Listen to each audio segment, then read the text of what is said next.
Excelentíssimo senhor presidente, deputado Antônio Pereira, senhores deputados, senhoras deputadas, eu escutava atentamente a deputada Cláudia Coutinho e quero aqui me somar, deputada Cláudia, ao que Vossa Excelência relatou. Elogiava algo até que não vi em outros discursos durante a semana, a inauguração do complexo regulador pelo governo do Estado do Maranhão, pela Secretaria de Saúde.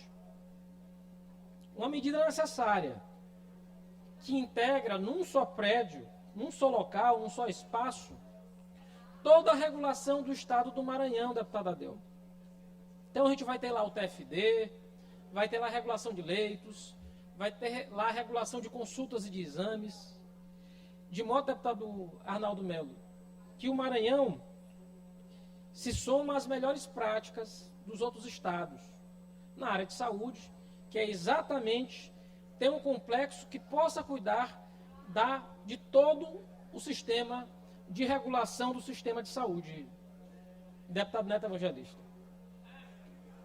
E aqui, deputada Cláudia Coutinho, quero homenagear Vossa Excelência, que cuidava do sistema de regulação de leitos, do Hospital Macro-Regional de Caxias, com tanto cuidado, com tanta atenção, mas quero aqui homenagear 3 médicos, Dr. Rodrigo Lopes, Dr. Fernando Corrêa Couto e Dr. Candilberto Lima Filho, porque anos atrás eles já tinham projetado a construção desse complexo regulador de saúde, a construção de um sistema que permitisse a melhoria, a eficiência do sistema da Secretaria Estadual de Saúde. Infelizmente, por motivos outros, a gente teve uma pandemia pelo meio, a gente não conseguiu efetivá-lo, mas eu quero parabenizar a Secretaria de Saúde, na pessoa do seu secretário, por, enfim, ter concretizado o sistema regulador. Mas, deputado Otelino, eu gostaria aqui de destacar que, infelizmente, o sistema de regulação do Estado do Maranhão, ele, a despeito hoje de ter um novo prédio, de ter uma nova estrutura, deputado Antônio Pereira, ele não funciona. Porque ele opera, deputado Arnaldo Melo, sobre a escassez. Em vez de organizar o sistema, infelizmente o que a gente vê hoje é um aprofundamento das desigualdades. Eu alertava ontem e faço alerta aqui novamente. O sistema de saúde, hoje, deputado Neto, está colapsado. E eu não vejo nenhum alerta para o que está acontecendo. Infelizmente, a pandemia ela bagunçou tudo. Bagunçou até o nosso, entre aspas, calendário, que nós já tínhamos mais ou menos, sabíamos ao longo do ano, quando haveria um aumento de casos, um aumento de internação em razão de vírus respiratórios. Isso começava a aumentar no final do mês de janeiro, tinha seu pico em março e no mês de abril, e então já começava a declinar. Deputado Neto, diante de tudo que a gente viveu nos últimos anos, até isso foi modificado. De modo que hoje a gente tem um pico absurdo de internações em hospitais públicos e privados por influenza A, com óbitos acontecendo por falta de leitos. E aqui, deputado Neto, eu queria pedir a Vossa Excelência, como líder do governo, que tome providências. Eu busquei ontem à noite 2 unidades de saúde, a UPA do Vinhais e a UPA do Araçagi. E veja só, deputado Antônio Pereira, a UPA do Vinhais, ontem à noite, tinha 9 pacientes internados em cadeiras. 9. Porque não tinha leito em lugar algum. A UPA do Araçagi tinha 12 pacientes internados, aguardando leito. Não é numa cama hospitalar, aguardando leito em cadeiras, deputado Neto Evangelista. Eu sei que Vossa Excelência não pode concordar com a realidade como essa. E fui atrás do sistema de regulação para tentar buscar qual o tempo médio de espera. Levei um susto. Porque um leito de unidade de pronto atendimento é para haver regulação em 24, em 48, até 72 horas, quando muito. Pois, deputado Neto, ontem, na UPA do Vinhais, encontrei um paciente aguardando leito desde 6 de abril. Há quase 2 meses. 6 de abril, a pessoa está 50 dias na UPA do Vinhais, aguardando um leito. Na UPA do Araçagi, encontrei situação semelhante.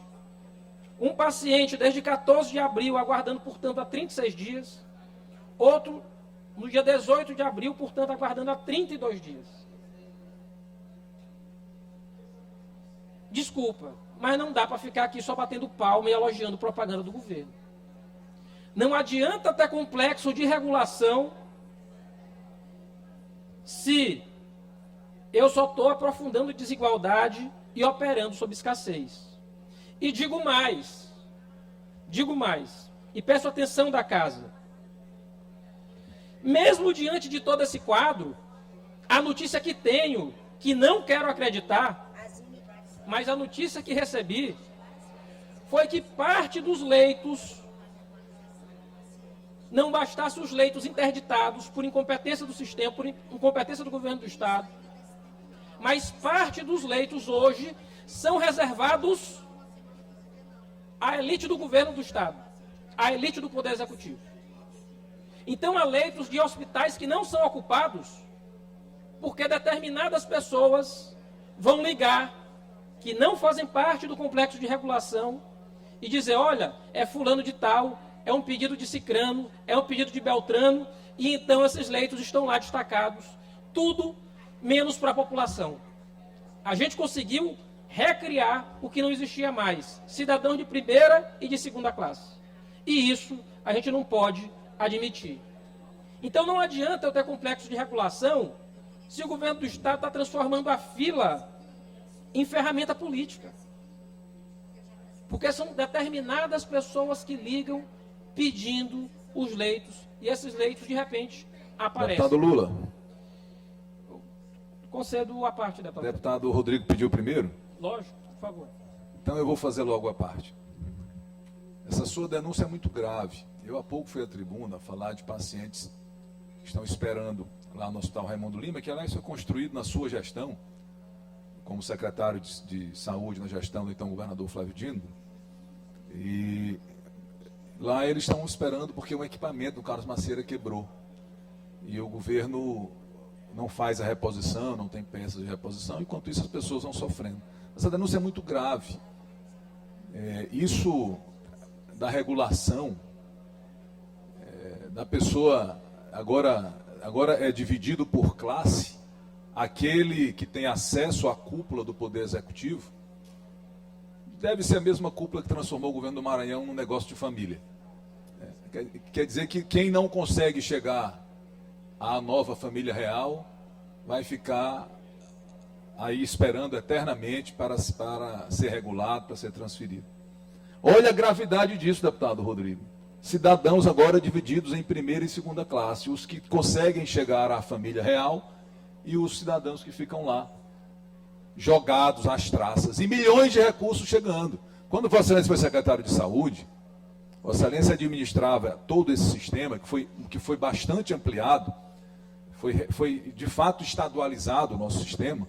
Vossa Excelência tinha muito menos recursos do que tem hoje no governo do Estado. E os serviços funcionavam.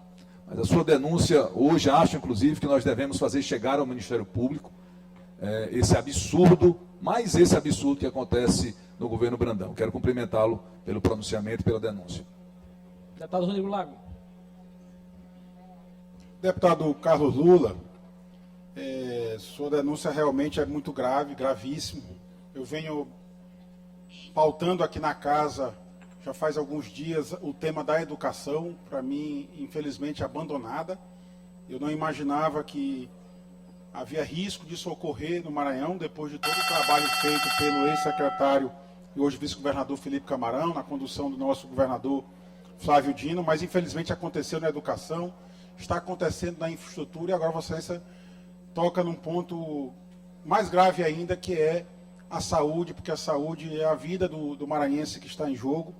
Ontem eu concedi uma entrevista, em um determinado momento, perguntaram para mim sobre as manifestações que venho fazendo na tribuna da casa, e eu dizia exatamente isso, que eu não podia ficar em silêncio, porque às vezes o governante se isola, e outro dia nos disse o ex-governador Zé Reinaldo, se isola e só quer ouvir a família, um núcleo familiar, e talvez um núcleo mais duro aqui nessa casa, de 2, 3 deputados, 2, 3 secretários, e não quer ouvir as pessoas que estão realmente na ponta, participando e recebendo ou não as políticas públicas.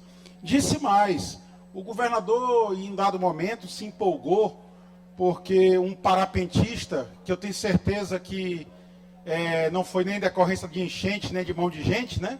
Ele voluntariamente resolveu alugar um parapente para desenhar uma faixa dizendo que o governador não era um governador, era um pai. E eu acho que o pai não pode maltratar o filho dessa forma. E fica aqui mais uma vez meu desejo que o governador Carlos Brandão faça um bom governo. Infelizmente já desperdiçou quase todo o seu mandato e fica desperdiçando com picuinhas e perseguições absolutamente desnecessárias que não ajudam em nada ao povo do Maranhão. E não houve Vossa Excelência com a experiência que tem na saúde, não houve o vice-governador Felipe Camarão na educação, que a gente pode até dividir os 2 períodos do Felipe Camarão na secretaria, na SEDUC, o período que foi sob a gestão do governador Flávio Dino, que tinha a educação como prioridade, e infelizmente aquele outro período de menos de um ano que ele ficou sob a gestão do governador Carlos Brandão. Fica esse alerta mais uma vez. O nosso mandato é importante porque foi concedido pelo povo do Maranhão. E é para o povo que nós devemos exercer o nosso mandato. Ouvi ontem a voz da experiência do nosso secretário-chefe da Casa Civil, Sebastião Madeira, fazendo uma defesa do governo. O que foi dito aqui na tribuna não tem como desmentir, deputado Carlos Lula. A pessoa que Vossa Excelência acabou de citar está na UPA, as pessoas estão na UPA, esperando uma transferência. Os alunos estão fora da escola, esperando um dia retornarem à aula presencial. As pessoas estão querendo andar pelas estradas, e as estradas, infelizmente, destruídas. Em quase todas as áreas do governo há problemas, inclusive na cultura, muito embora o governador tenha mostrado a sua vocação para fazer grandes festas, infelizmente em detrimento da cultura popular do povo do Maranhão. Muito obrigado, deputado Carlos Lula. Deputado Carlos Lula. Deputado presidente Antônio Pereira. Liberar o áudio. Peço... Presidente Antônio Pereira, se Vossa Excelência me conceder, para eu poder conceder Nós uma temos parte tempo. ao deputado Neto. O bloco tem tempo, mais tempo. Vossa Excelência Deputado Neto, tem o tempo. por favor. Deputado Carlos Lula, vamos pontuar algumas situações aqui que eu julgo muito importante. Primeiro, longe de mim discutir saúde com Vossa Excelência, porque Vossa Excelência foi um secretário de saúde muito competente que passou aqui na gestão do ex-governador Flávio Dino. E eu sou testemunha disso. Mas a gente deve pontuar algumas situações aqui que eu julgo importantes para esse debate. Esse não é um debate que dá para a gente fazer ele de forma rasa, apenas no que diz respeito a dizer que a saúde do estado do Maranhão ela está precária nos dias de hoje, digamos. O problema do SUS é um problema nacional, e Vossa Excelência sabe disso, Vossa Excelência foi presidente do Conselho, inclusive, de secretários de saúde, né, no Brasil. Não é um problema exclusivo do Maranhão. O SUS, ele é subfinanciado, o sistema, Vossa Excelência sabe muito bem disso, é subfinanciado pelo governo federal. O que o governo federal repassa não dá nem a metade do gasto que precisa quando você vai pegar item por item. E a gente não pode falar de saúde sem a gente falar de gestão, sem a gente falar de controle fiscal, sem a gente falar de pagamentos. Quando eu falo isso, é quando eu remeto a dizer que a gente não pode fazer uma discussão rasa de apenas da qualidade. O que está por trás disso? O que está por trás disso? É inegável que da secretária Helena Duailib, do secretário Ricardo Murat, que aí deu um boom grande na saúde do estado do Maranhão, na de Vossa Excelência. O sistema de saúde no estado, ele cresceu muito. Ele é grande. Uma vez eu ouvi eu era secretário de Estado e conversando com o secretário executivo do Ministério da Saúde, ele me disse que o Maranhão é como se tivesse um sistema de saúde diferenciado do SUS, que é unificado. É como se tivesse sistema de saúde do Maranhão apenas, porque ele abarcava responsabilidades que, na verdade, pelo sistema único nem seriam suas, né? Acho que pouquíssimos estados, inclusive, têm UPAs sendo gerida pelo governo do estado. Então, é uma situação muito peculiar do Maranhão, que com o aumento dessa quantidade de hospitais da rede pública de saúde, você aumenta também a despesa, né? E, naturalmente, nós passamos por um período de pandemia que bagunçou mais ainda o sistema que já era bagunçado no Brasil todo. Pois bem, essa rede cresceu. Vossa Excelência sabe que na velocidade que ela cresceu, o Estado, à época, não conseguiu, inclusive, cadastrar todos os leitos no Ministério da Saúde. Já foi um exercício que vem sendo feito pelo governo do governador Carlos Brandão, com isso aumentando naturalmente o repasse, porque você cadastrou os leitos dentro do Ministério da Saúde, para honrar compromissos que outrora tinha ficado. Da pandemia? Sim, da pandemia, mas que ficaram e que viraram uma bola de neve que o governo Brandão teve que ir fazendo todas as suas articulações, sejam elas técnicas do ponto de vista de cadastramento de leitos, sejam elas políticas do ponto de vista da busca de recursos federais, de emenda de bancada, de deputados federais, para ajudar no custeio da saúde aqui. Pois bem, a questão de pessoas aguardarem leitos, mesmo com a rede desse tamanho, não é de hoje. E não é uma questão de fura-fila, que eu sou terminantemente contra.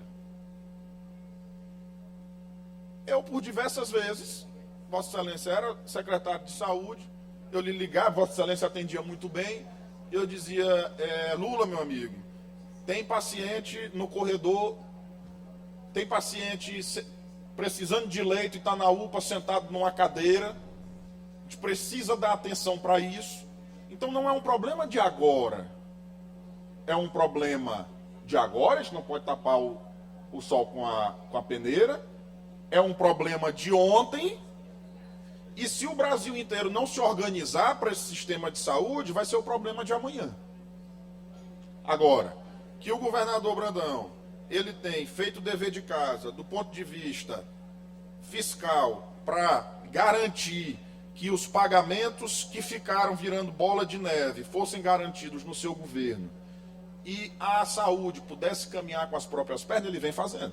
Isso também é inegável, o dever de casa ele fez.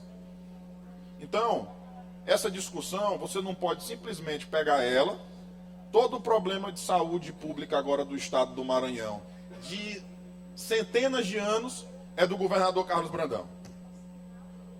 Qual é o problema que tem hoje que não tinha ontem?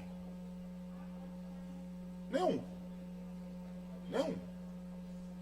Estava conversando com a deputada Cláudia Coutinho, que estava lembrando que no município dela, ela tinha paciente, antes da gestão do governador Brandão, ela tinha paciente que já ficou 60 dias aguardando leito.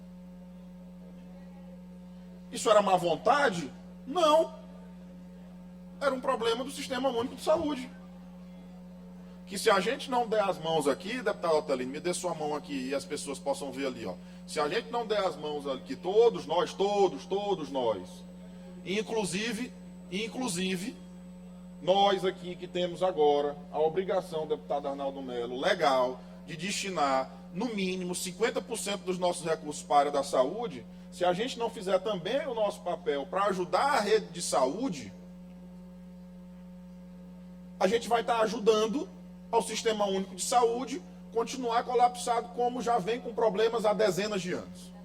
Portanto, eu queria fazer esse alerta para que a gente não jogue apenas pedra, para que a gente não traga todo o problema de dezenas de anos para agora e que a gente possa dar verdadeiramente as mãos para a gente poder contribuir com a saúde do Estado. Mas parabéns por trazer um debate tão importante aqui para esta casa. Eu agradeço aos apartes.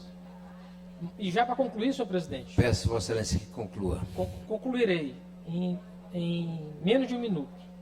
Deputado, posso dar uma palavrinha? Presidente, se Vossa Excelência permitiu a parte da deputada Cláudia.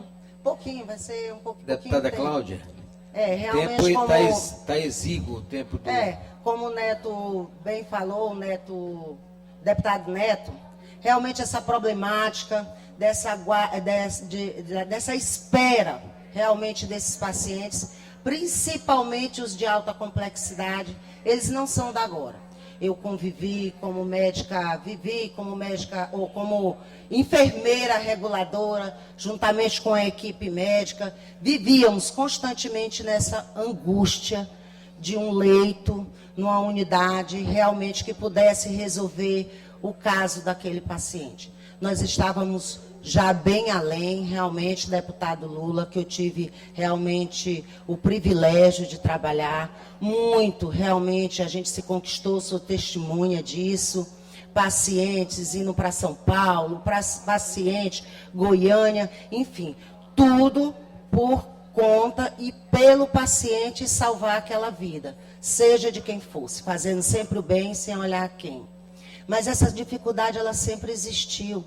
E o senhor sabe tanto como eu, que às vezes o problema está lá na ponta. Por quê? Porque o médico regulador, geralmente, ele está na frente do computador, ele precisa de atualizações. E lá na unidade solicitante, às vezes o paciente fica perdido, sem aquele interesse, sem aquela equipe. Então, muito também, eu posso dizer aqui, com propriedade, que às vezes muito realmente é a gestão da unidade solicitante. Porque aquela atualização ela tem que ser constante. E muitos desses pacientes também, como o senhor sabe, eles não são colocados no sistema devidamente, infelizmente. Mas um sistema ideal, o sistema realmente ideal, eu lhe digo aqui do fundo do coração, é aquele que nem um familiar de um paciente seja preciso andar atrás de político, que seja atrás até mesmo, como eu já presenciei, fico triste, de um exame de bioquímica. E com fé em Deus, nós vamos sim viver esse mundo ideal. O senhor, eu sei que o senhor, apesar de ser advogado, o senhor é um homem da saúde, muito contribuiu. Realmente, graças a Deus, boto você nas minhas orações. Foi um guerreiro na nossa época que a gente mais precisou, que foi o tempo do Covid. Era só isso, deputado. Lula, peço que Vossa Excelência conclua o pronunciamento. O deputado Érico está inscrito, já está em pé. Concluindo, presidente, agradeço a condescendência do tempo, mas só porque o assunto é importante ser debatido. E só para concluir, deputado Neto, só alguns pontos. A rede de saúde, ela pouco aumentou nos últimos 3 anos, deputado Neto. Mas aumentou significativamente os recursos a ela expendidos. Quando saí da secretaria, o custo anual dela era pouco mais de 2 bilhões de reais. O orçamento dela no ano passado foi praticamente o dobro, mais de 4 bilhões de reais. Então, eu peço até excusa a Vossa Excelência, mas não me parece que é problema de recurso. Não é problema de recurso, definitivamente, no sistema de saúde do Estado. E eu queria, deputado Antônio, finalizar dizendo que sim, de fato, a gente sempre teve problema com regulação de leitos, sempre. Mas nunca houve a alocação de leitos destinados exclusivamente para a finalidade política eleitoral. Isso nunca aconteceu. E eu estou trazendo isso aqui à tribuna da casa, porque sei que mesmo os médicos reguladores, mesmo quem trabalha no sistema, não aceita essa condição que hoje é imposta a eles. Eu peço que abra o áudio do deputado e ele possa 10 concluir segundos. realmente. O deputado Érico está inscrito. Por isso eu finalizo, senhor presidente, pedindo mais cuidado, mais equidade e menos espetáculo. Esse é o caminho para a gente melhorar as coisas no estado do Maranhão.